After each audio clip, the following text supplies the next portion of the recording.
So hello guys, it's me once again, Michael Bernales of Beach Property by DMCI Homes. So hulaan nyo kung nasaan ako ngayon. Well, we're here in one of our projects here in Parañaque. So nandito tayo ngayon kay The Atherton. So which is located, just what I have said before, it is in Dr. A. Santos Avenue. So tinatawag natin na Sukat. So nandito tayo ngayon kay Parañaque. And also guys, makikita naman natin dito sa view natin sa likod. Yan, napaka-breathtaking ng ating view. Yan, dito kay Atherton. So dyan sa gilid natin, nandito sa side na to, nandito si Laguna de Bay. And on that side, nandun na si Makati.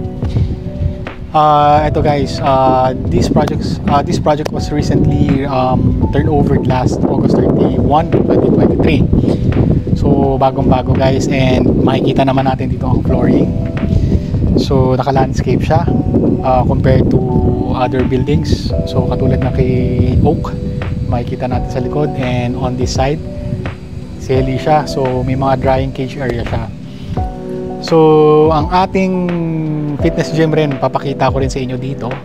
So nandito siya kay Almond Building.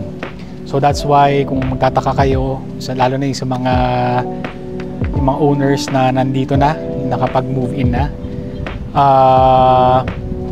recently lang ito na turn over tong building na to. Then also meron tayong function area na pwede kayong mag-held ng mga events, birthdays, parties, or sabihin natin kung ano man yung mga events na i-conduct natin. Ayan. So we're here guys at the roof deck of the Atherton Almond Building. So as we can see here, parang naka-landscape ang kanyang flooring. So ayan, may mga grass siya, and also ang mga standard natin, may mga puno siya sa bawat plant box. As I have said, ayan, may mga benches siya, and you get to enjoy this view of the Laguna de Bay going to the south, and makikita natin dyan yung Alabang or yung Philinvest. So that is the Oak Building, and this is also the Helicia. So as what I am saying, and yung mga drying cages or yung utility area nasa taas ni Helicia. And that's the roof deck of Oak Building. So sa baba makikita natin ang amenity core ni The Atherton.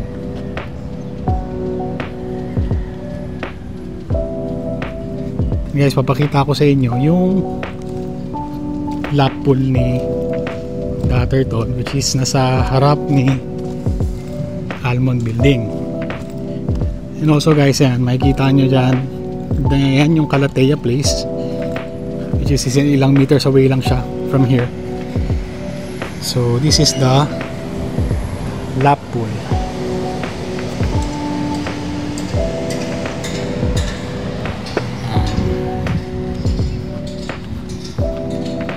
And this is the function area.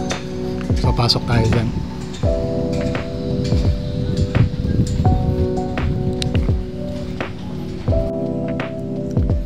So pupunta tayo sa function area.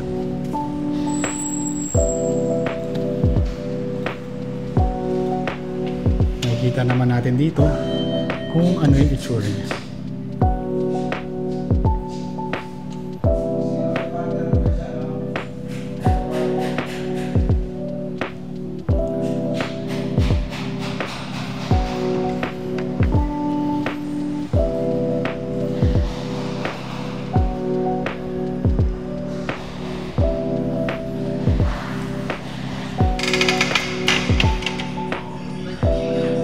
So guys, this is the fitness gym of the Atherton Almond Building.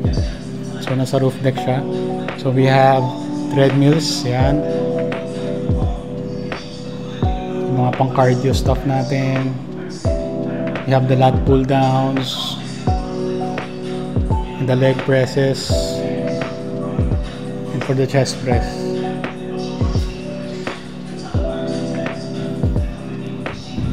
And ito guys, napakaganda actually ni Almond ngayon. So si Almond kasi, pag mapapansin natin dun sa mga layouts versus kay Helicia and Oak, mas malalaki na yung naging size na dito.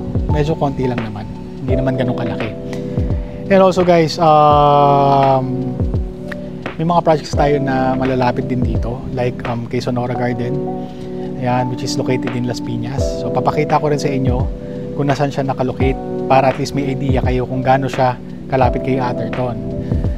Kasi if ever kung naghahanap kayo ng project sa DMCI Homes na nakalocate sa South, yan, perfect na perfect din si Sonora Gardens. Fortunately, meron pa tayong mga units na available dito. Yun na nga lang, medyo pakunti na pakunti guys. And for the price, and medyo competitive pa rin yung price ni The Atherton. Kaya kung meron man kayong plans to grab one of the properties here in The Atherton, please grab it as soon as possible guys, kasi mauubos na siya. And yan, meron din tayong Calathea. Calathea guys, ang alam ko, pagkakaalam ko as of now, na sold out na siya, as in wala na. I have one client, syempre nakuha niya na yung unit na yon. Medyo mabilis kasi ang turnover nun, dahil si Calathea kasi competitive din yung price niya for a 1BR, kaya mabilis din siya nauubos. So tingnan nyo guys marami kasing nag-iisip na yun nga, yung location, well, which is vital also for the property. However, si DMCI Homes kasi hindi naman siya basta-basta naglalagay ng mga properties kung saan-saan na walang magiging balik sa mga investors or unit owners. Lalong-lalo na dito kay The Atherton, yung accessibility niya from the airport, lalo na nga kanina may mga nakasabay akong pilots or FA, or sabihin natin na gustong mag staycation dito, available dito kay The Atherton. Lalong-lalo na kung may mga kakilala kayo or may nakita kayo sa website na nagpapa-rent out like Airbnb, yan, pwede nyo siyang makuha. And also guys, sa mga investors natin, you could also do short rentals here. Just contact lang yung PMO. What are the requirements and the procedures na pwede nyong gawin. And guys, ito pala, also to add, yun nga, kay Solmera Coast pala, which is nasa south din pala, yan, sold out na siya. However, maghintay lang kayo ng aking update on that. So kapag meron na tayong mga panibagong release like kay Asrica at kay Nusa, which is iba naman siya, residential building siya ni Solmera Coast. Pero kung gustong-gusto nyo na residential type siya rather than having a condotel project, perfect sa inyo yan. So guys, it's me once again, Michael Bernales of PH Property by DMCI Homes, or ang aking YouTube channel, Mike PH Property. And guys, nandito ang aking mga contact details. Ayan, and then ang aking number. Just feel free to contact me anytime, anywhere, soon. So guys, please, sayang talaga. Magandang investment to. So, ang aking isa sa mga clients dito, papakita ko yung unit niya dito kay Almond. Unfortunately, yung labas lang, yung mismong pintuan lang nung nung unit niya. So, surprise ko lang din siya para at least yung pinaghirapan niya, maano naman niya, matikman naman or makita niya what I mean. Ayan. So guys, thank you once again and have a great day and God bless.